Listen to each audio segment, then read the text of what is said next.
नमस्कार, मी सविता आपल्या यूट्यूब चॅनलवर तुमचं स्वागत करते।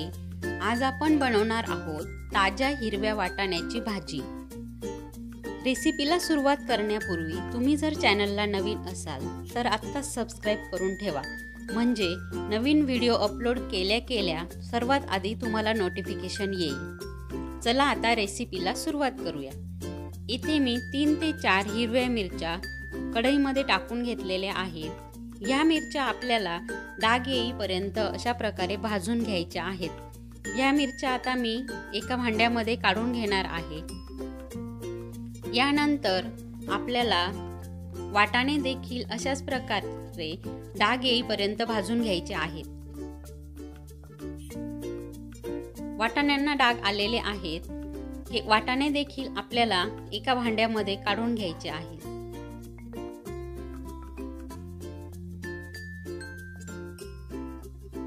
यानंतर कढईमध्ये तेल टाकून घेतलेलं आहे। तेल तापलं की यामध्ये मोहरी, जिरे टाकून घेतलेलं आहे। यानंतर कापलेला कांदा मी येथे ऍड करून घेतलेला आहे। कांदा तेलामध्ये व्यवस्थित फ्राय करून घ्यायचा आहे। त्याआधी मी यामध्ये हळद आणि मीठ ऍड करून घेतलेलं आहे।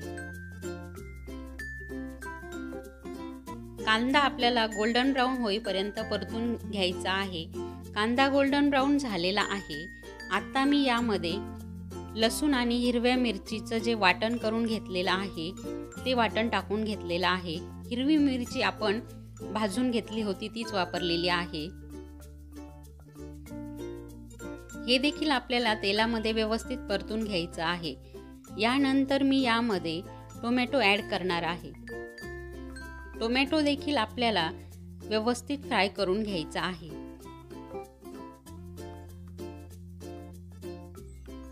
यानंतर चॉपरमध्ये आपल्याला जे आपण वाटाणे भाजून घेतले होते ते वाटाणे देखील चॉपरला लावून घ्यायचे आहेत। एका वाटाण्याचे साधारणपणे 3 ते 4 तुकडे होतील एवढे तुकडे करायचे आहेत। यानंतर कोरडे मसाले ऍड करून घ्यायचे आहेत। इथे मी काश्मीरी लाल मिरची पावडर वापरलेली आहे। मसाला परतून झाला की आपल्याला यामध्ये वाटाणे टाकून घ्यायचे आहेत। वाटाणे ऍड केलेले आहेत। वाटाण्यासोबतच आपल्याला येथे भरपूर प्रमाणात कोथिंबीर देखील घालायची आहे आणि पुन्हा एकदा मिक्स करून घ्यायचं आहे। मिक्स झाल्यानंतर झाकण ठेवून एक वाफ काढून घ्यायची आहे।